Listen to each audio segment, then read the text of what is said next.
Tai sveiki grupiokai, šiandien turim svečių. Labai spontaniškai gimęs, gimusi idėja pakalbinti Rūtą.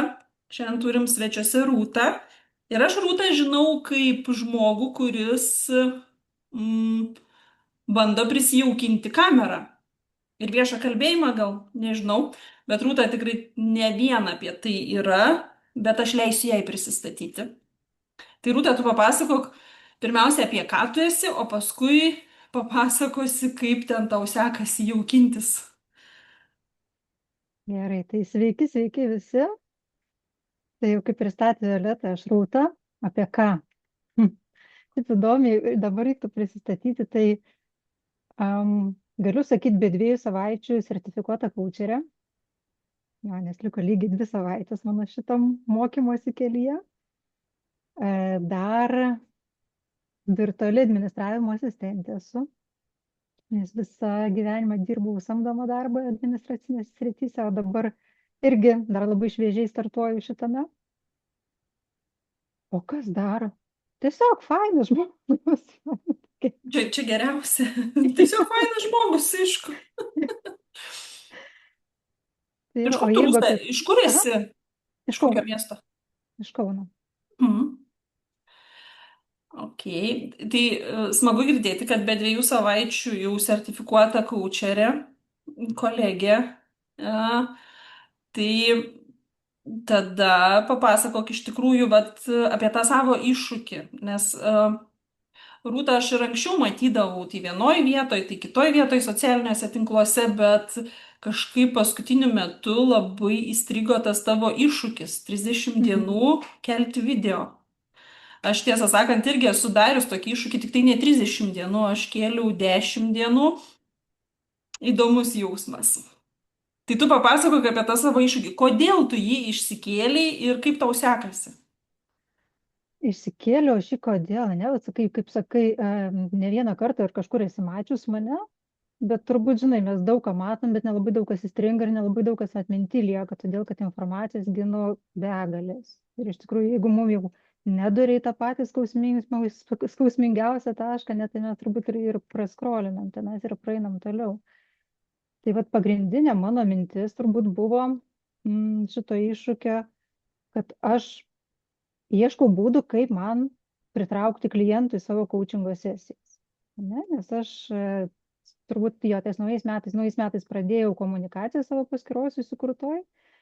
Jinai vadinasi Vidinės laisvės coachingas, tokia mano paskyra. Bet aš ten iki šiol dėjau tik tai, dabar aš juos vadinu sausus postus, tai yra tekstinius. Ne, nu ten gal kažkokios karuselės, bet tai tiesiog nuotrauka, gražus tekstas ir taip toliau. Ir aš nesulaukiu jokių reakcijų, atgalinių, jokių laikų, jokių komentarų, jokių klientų, nu žodžiu, nieko. Ir nu, kažkaip taip tada ir nesuprantu, ar aš čia dirbu tik tai dėl to, kad dirbti, ar niekam neįdomu, ar čia man ilgiau reikia laukti. Nu tai ir pradėjau ieškoti būdų, kaip man šitų klientų rasti.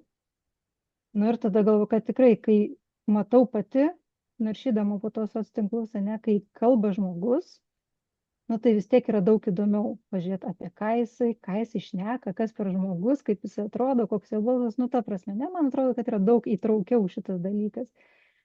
Bet pati niekada nebuvau filmavusis ir nugalvoju, ta prasme, ir visada žavėdavausi ir tom, kaip sakau, buitiniam, tais buitekais, kur ten iš viso moteris su bigudukais nepasidažiusi, žinai, ir ten tiek drąsos yra, kad jinai savo vonios kambarį ten pasakoja kažkokias istorijas. Nu ir fain, ir iš tikrųjų užkabino tokie dalykai.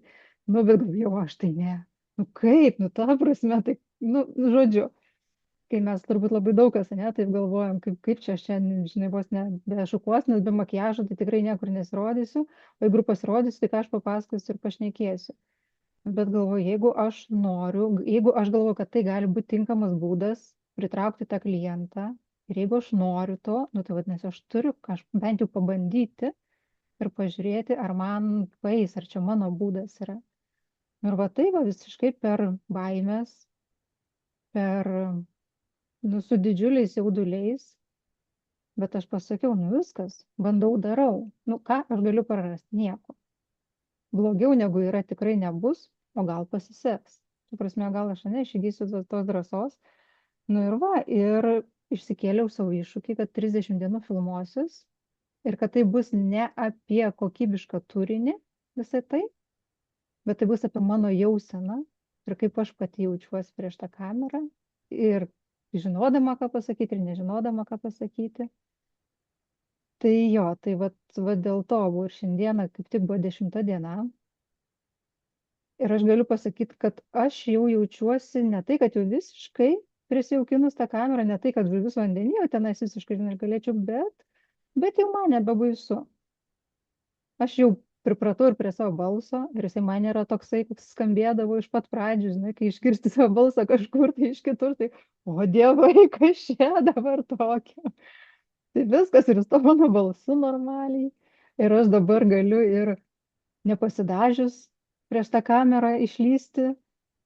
Ir man labai užstrigo, aš vat klausiau visai nesenai vieną paskaitą apie savivertę, moterų, būtent jo, apie moterų savivertę buvo, bet apskritai ta žinutė yra labai, labai, labai plačiai galima visiems pritaikyti, kad, sako, žiūrėkit, jūs, kai einat kažkur tai išnekėti, nes, nu, ane, to kalbėjimo baimė ir atstumimo baimė, neprimimo, jinai yra antra po mirties, labai, labai didelė pas visus, ane, yra.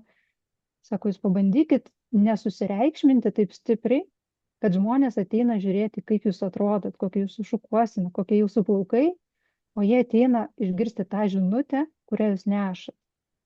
Tai biški to susireikšminimo nuo savęs nukelkite.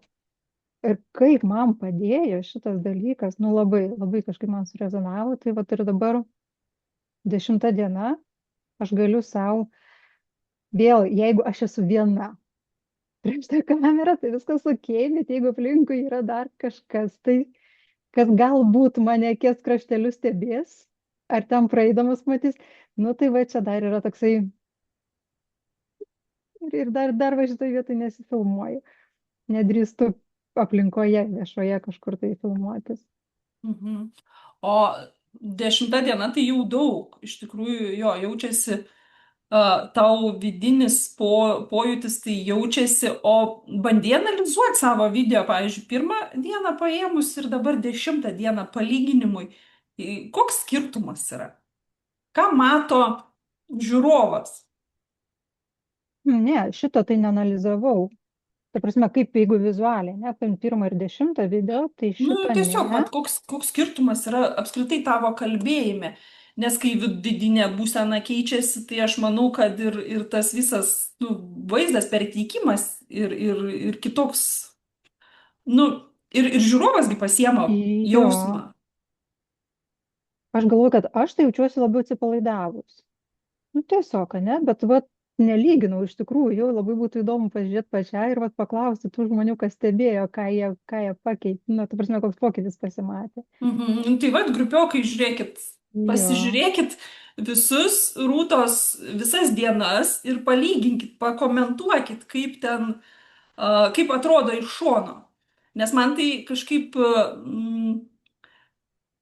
man vidum tai pasijautė, žinai, aš irgi negalėčiau įvardinti, nes aš taip pasižiūrėjau tavo pirmą šiandien Mhm. dieną ir šiandienos dieną pasižiūrėjau ir aš negaliu, va, žodžiais įvardinti, kad, va, tas buvo taip, bet, nu, iš vidaus jausena tai yra, o tikrai tas atsipalaidavimas jaučiasi.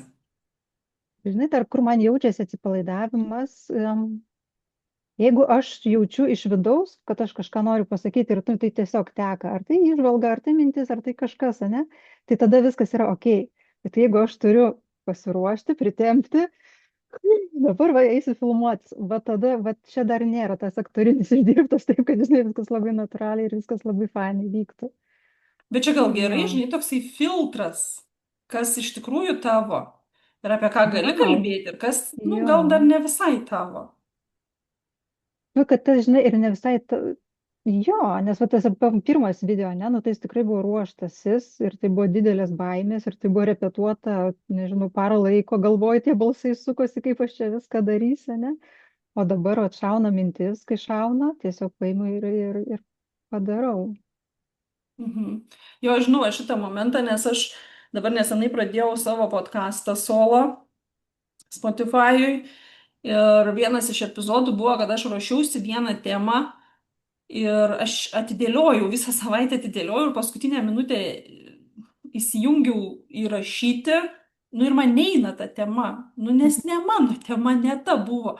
Tai tada teko spontaniškai rašyti visiškai kitą temą, ir kuri, nu, va, eina iš vidaus. Tai aš už tai, aš visada už spontaniškumą, dėl to pas mane yra ir spontaniško kalbėjimo treniruotės. Dėl to man tas spontaniškumas labai padėjo, nu, vat, pralavinti tą tokį greitą minčių pagavimą. Mhm. Tai vat labai smagu, kad yra daugiau žmonių tokių, kurie va taip bando jaukintis kalbėjimą, viešumą per praktiką. Nes labai patiko pasakymas, nu mes galim kiek norim knygų paskaityti apie tai, kaip važiuoti dviračiu, bet kol neužsėsim ant dviračio, tai mes ir Jo. nepradėsim važiuoti. Tai kalbėjimas man yra visiškai apie tai, nes Mhm. galim ruoštis ir galvoti, kad kažkada prisiruošim ir būsim tobuli ir pasiruošę kalbėti, bet kol nepradėsim kalbėti, iš tikrųjų mes ir nebūsim pasiruošę. O dažnai man labai patiko tavo tas toks iškart tiesmukai, toks tiesiai pasakymas, nu, bet aš pradėjau kalbėti, išsikėliau tą iššūkį, kad klientų pritraukčiau coachingui. Mhm. Mm, Ir aš prisipažinsiu, iš tikrųjų, tas, šitas motyvas ir pas mane jisai buvo, bet aš jo kažkaip taip labai drąsiai iš pirmo karto, taip iš pradžių nesugebėjau net savo prisipažinti, kad, nu, bet aš taip ieškau klientų coachingo. Um, gali daugiau pakomentuoti vat, šitą motyvą? Kaip, nu, vat, kaip tu įsivaizduoji, ne kaip įsivaizduoji, bet kaip va, tau jaučiasi, ką duoda, kokią naudą duoda va, tas kalbėjimas į kamerą vietoj to, kad, nu, kaip mėgsta čia dažnai specialistai daryti, po 2-3 postus į dieną parašyti. Oi, tai man atrodo, čia esminis dalykas yra nes coachingas, ne? Nu, vėl žiūrint koksai, bet tos veiklos, kurios yra apie žmogų su žmogum dėl žmogaus, ne, tai čia yra labai didelis pasitikėjimo faktorius. Ne, pasitikėjimas. O kaip aš tą, žinai, pasitikėjimą galiu sukurti, nu, ta prasme, aš turiu matyti, ar žmogus man fainas, ar jis rezonuoja, gal jis mane erzina beprotiškai, gal ten viskas jo ok, bet man balsas, gal intonacija, nu, ta prasme, ne, kad aš turiu susidaryti pirminį įspūdį, nes, nu, taip, tie postai gali būti labai gražus, bet jie emociškai sausi, tušti visiškai, ne, tai viskas priklauso nuo tos, kokią emociją aš tą tekstą perskaitysiu ir vėl tai gali būti visiškai skirtinga prasme, aš pasimti iš to teksto galiu visiškai ką kitą, negu tu norėjai pasakyti, ne? Tai vėl čia gali būti kažkoks tai prasilenkimas ir aš galiu nepasiekti to kliento. O vat jo, pirmiausia, tai man atrodo, nes, nu, kaip ir, nežinau, turbūt kaip ir į gyvus eina žmonės terapijas, ne, eina pas vieną terapeutą, pasižiūrė, ar jisai faina, pirmiausia, ir rezonuoja, ar tu gali iš viso su to žmogum būti vienoje erdvėje, kad tu jam galėtum atsiverti kažkokiais klausimais ir tada jau, žinai. Man atrodo, kad va šitas pas mane buvo pirmiausia, kad pajausti žmogui, ar jisai iš vis norėtų su manim turėti reikalų. Mhm.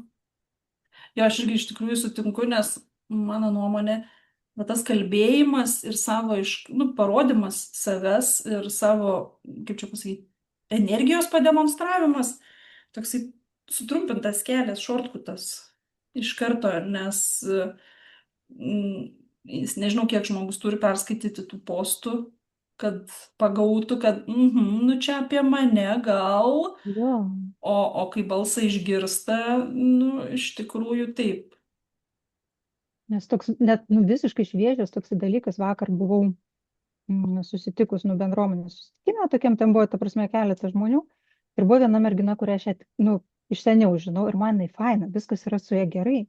Bet jinai šiek tiek, man atrodo, kad jinai gal irgi coachingą baigus, kad jinai irgi dirba su žmonėm ir Bet man jos, va tas bendravimas, kaip jinai biški tą coachingo stilių savo pademonstravo, kaip aš jau dabar kaip coacherė galiu biški stebėti, ne, nu mane visiškai, ir aš dabar suprantu, kad aš, nu jau pas ją, tai aš niekada neįsiu. Nu, va tiesiog, ne, tai labai greitai tada, nes aš esu pati iš tokių, nu, ramesnis monotonas, ne, ir aš tokia visa tokia plaukianti, palaikanti, tokia, žinai, nu, pas mane, aš ir visur postuose rašau, kad aš sukuriu saugią erdvę ir darau be spaudimo. Tai pas mane turbūt ir eis tokie patys žmonės, kuriem reikia tos erdvės, bet ne tie, kurie energingai čia, daug man, žinai. Tai vėl ir tam žmogui atsifiltruoti, ne, kad pas ką jis nori eit. Ir man gal iš karto atsifiltruoja klientai, kurie paskui mes, žinai, susitiksim ir tenais net netiksim iš pat pirmo karto. Aš manau, kad tas gyvas, o toks pamatymas, išgirdimas, pajautimas, tai jisai labai svarbus yra šitoje veikloje. Nu, kažkur tai, kur, tu žinai, pardavinėjai tik tai produktus kažkokius, ne, tai gal ten ir galima tik tai tais postais. Man postais nepavyko, aš bandau kitų būdų ieškoti. Mhm. A, žinai, mes taip apie tą iššūkį pakalbėjom, viskas kaip ir ok, šiaip man tai labai patinka iššūkiai, nes jie tokia atskaitomybę duoda, bet aš norėčiau panagrinėti truputį daugiau tą pradinį tašką, nuo ko viskas prasidėjo. Vat, koks jausmas, apskritai, koks buvo santykis tavo su viešu kalbėjimu ir su vat, video darimu prieš tai, koks jausmas buvo, kaip tu tą įsivaizdavai ir buvo ten baimės kažkokios, ar, nežinau, pilvuką suko? Ne, nes žinai, turbūt, kai filmuojasi tik tai į savo aparatą, tai tu niekas gi nematys, ne? Tai pilvo sukimo tam proceso metu tai nebuvo. Bet, ta prasme, prieš tai iš viso aš nežinau, ar aš esu įkėlus kokį nors video, kad aš save rodyčiau ir kalbėčiau į kamerą, tai galbūt tokio net nebuvo. Nes asmeniniai paskiroj, tai aš ten labai nedaug dalinuosi savo neugrinai asmeniniu gyvenimu, bet ne, turbūt nebuvo tokių. O jeigu ir buvo bandymų, tai aš būdavau visą laiką nepatenkinta rezultatu, nes, nu, aš esu dar, vadinu save gyjančią perfekcionistę, bet tikrai dar yra kur man eiti, žinai. Ir aš labai priekabi savo esu. Tai čia va gal tas, čia gal tas, čia gal tas, čia paskui žmonės savo tą pamatys. Ir, nu, žodžiu, kai pati savo nepatinku tam ekrane, tai aš ir nekeliu, ne? Kada, tai va pas mane turbūt jokio santykio prieš tai nebuvo. Viešas kalbėjimas, jeigu mes galima taip pavadinti, ne, kad būdavo kažkur tai kolektyvė kokiam nors, kai kokį gimtadienį reikia sveikinti. Bet ten, kur jau yra man, kaip aš sakau, sava hebra, sava saugia aplinka, tai aš galiu ir ant stalo šokti. Man čia vieta buvo, aš laisvai galiu, nes aš ten jaučiuosi saugiai, ne?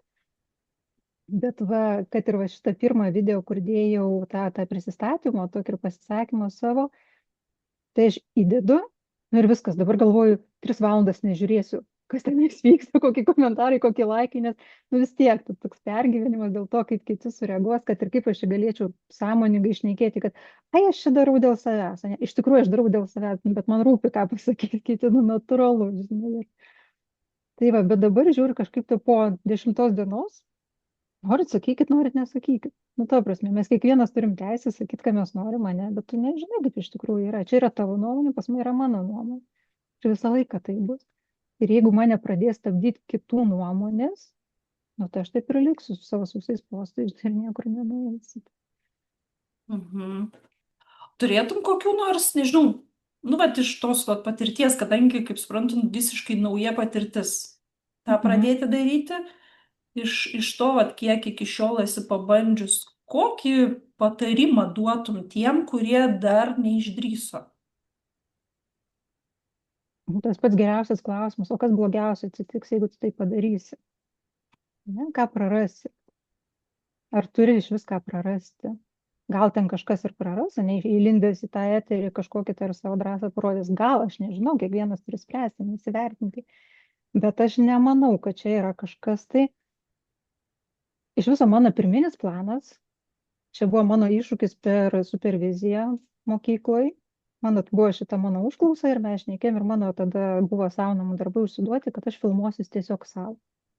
Tiesiog ir aš turėsiu, nu ir kas man tada yra saugu, aš galiu filmuotis N kartų, N plus ką, kol aš jau bus ten patenkinta rezultatu, ne?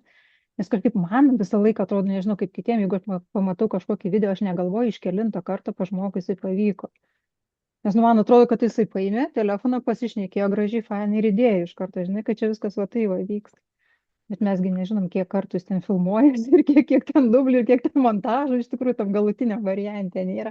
Nu čia mano tokia mąstysena nėra.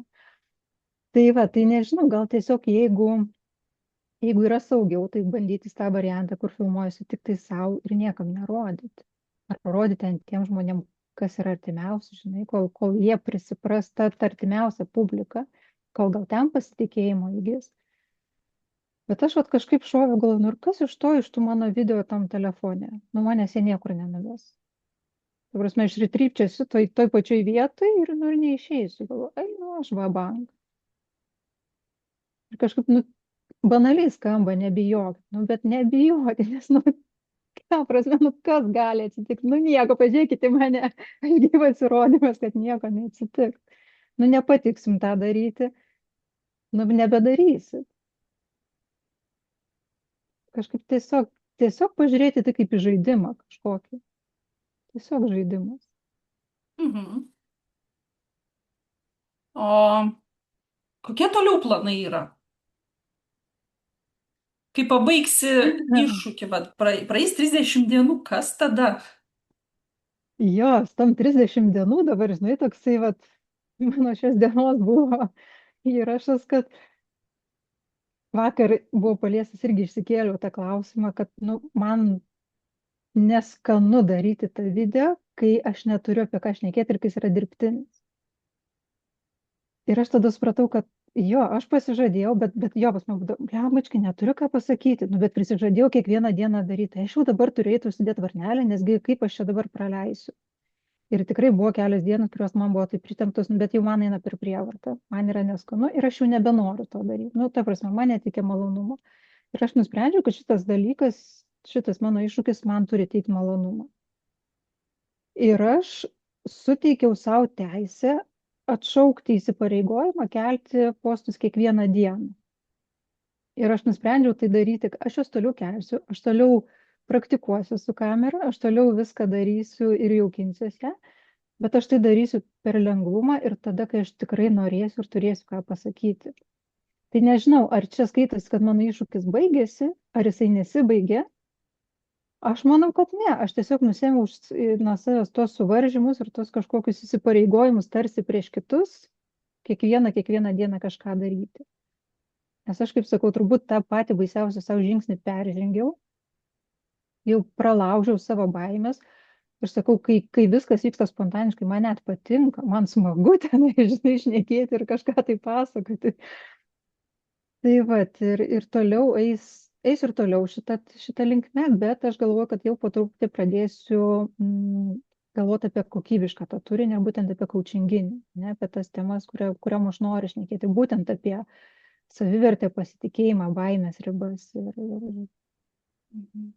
Dabar, kai tai pasakai, žinai, ir toksai iš coachingo pusės toksai momentas, kai tu pradėjai pasakoti, kad aš savo leidau atšaukti tą kiekvieną dieną dėjimą, aš jau matau, kaip pas kai kuriuos žmonės įsitempia visi raumenys ir gal kaip tu taip gali. Ir čia toksai labai labai gražus momentas, va toks leisti savo.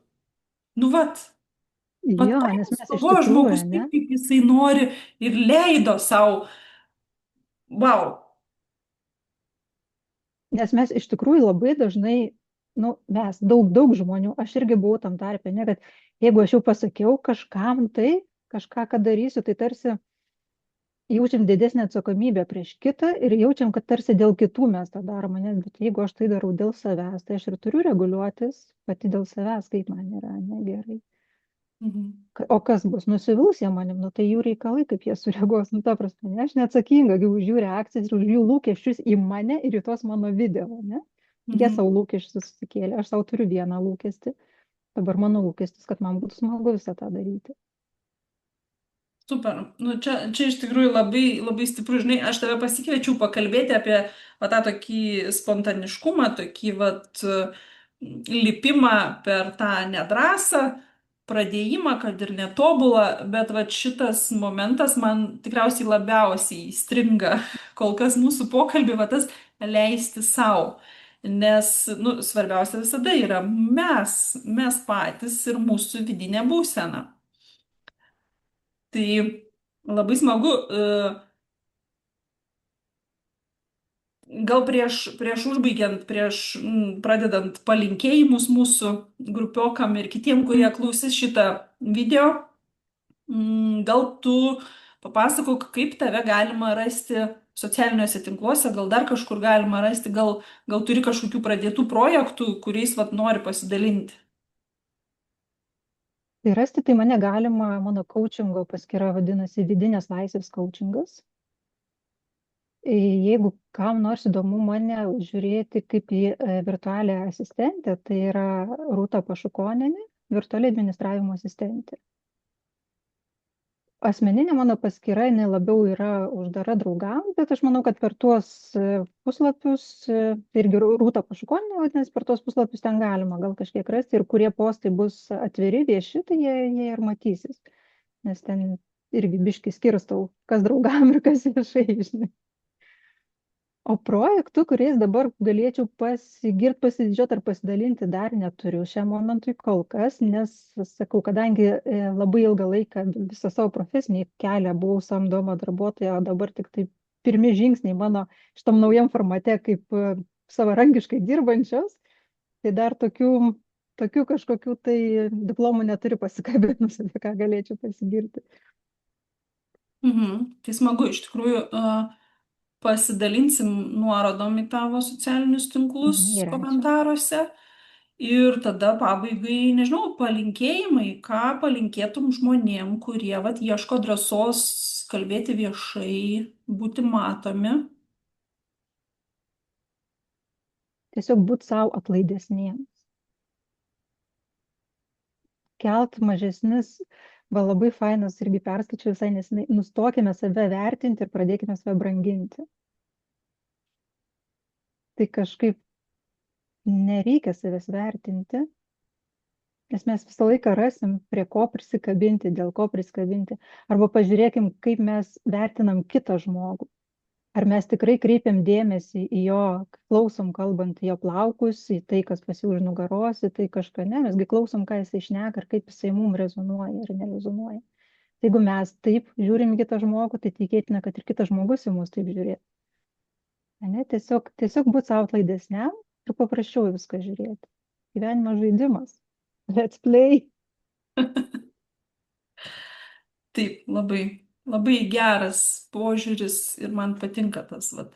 Aš kartais savo net tiesiog turiu tokį posakį, kad aš šiaip esu toksai labai logiškas žmogus ir labai greitai nueinu į tą tokią analizę per didelę.